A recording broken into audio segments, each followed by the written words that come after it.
Hello বন্ধুরা, সুন্দর একটা রেসিপি বানাইতেছি, ভিডিওটার সাথে থাকুন। এখন এটা কলার পাতার ভিতরে আমরা মাংসর পিসটা মুড়াইতেছি, ঠিক আছে? দেখতে থাকুন। সুন্দর করে মুড়াইতেছি, চার কোনা করে মুড়াইতেছি, ঠিক আছে?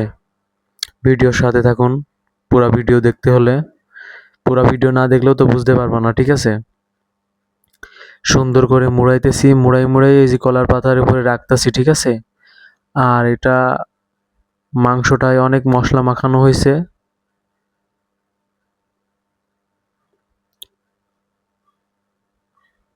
3 কেজি মাংস আছে, ঠিক আছে? বড় বড় পিস করে মাংস মশলা মাখায় নিয়ে হয়েছে।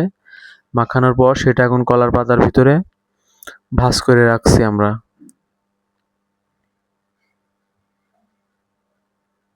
এখন এটা পেঁয়াজ দিয়ে বাঁধতে হবে। তো আমরা সুন্দর করে পেঁয়াজ দিয়ে নিছি, নেওয়ার পর এখন ওইটা আগুনের ভিতরে দিলাম, ঠিক আছে? 20-25 পিস হয়েছে, আগুনের ভিতরে দিলাম। প্রথমত ছোট ছোট করে লাকড়ি বানানো হলো, ঠিক আছে? লাকড়ি বানানো হওয়ার পর লাকড়িগুলা সাজানো হলো চিতার মতো করে। সাজানোর পর এবার ওইগুলা আমরা এখন দিচ্ছি ওর উপরে। দেওয়ার পর পাটকাঠি আছে না, সেইটা দিয়ে আগুন জ্বালানো হচ্ছে। আগুন জ্বালানোর পর 5 মিনিট মতো জ্বলবে, ঠিক আছে? জ্বলার পর ওইটা হবে। দেখেন জ্বলতেছে। ভিডিওর সাথে থাকুন, ভিডিও স্কিপ করেন না, তাহলে কিন্তু বুঝবেন না। পুরা জালটা একদম ধরাই দেওয়া হবে।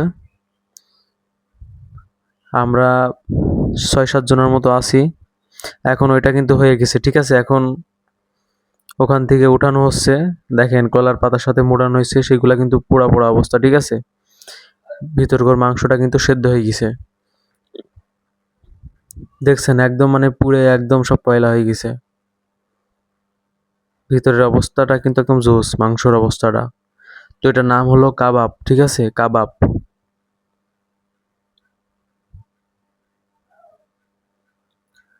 এখন আমরা চিমটি দিয়ে ধরে ধরে উঠানো হচ্ছে আগুনের ভিতর থেকে। 24 পিসের মতো আছে আর কি। দেখেন গাবলার ভিতরে রাখা হচ্ছে, উঠাই উঠাই।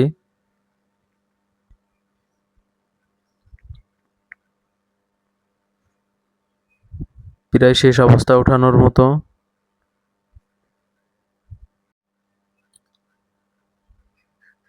প্রায় ওঠানো হয়ে গেছে, ঠিক আছে? এখন দেখেন পাতার ভিতর থেকে ওইটা ছাড়ানো হচ্ছে। দেখেন পুরোপুরি একদম সেদ্ধ হয়ে গেছে, ঠিক আছে? সুন্দর একটা ফ্লেভার আসছে আর সুন্দর একটা কালার হয়েছে। লালচে লালচে ভাব, পোড়া পোড়া ভাব, মানে পারফেক্ট হয়েছে, ঠিক আছে? তো এটার নাম হচ্ছে কাবাব। খাইতে খুবই মজা, ঠিক আছে?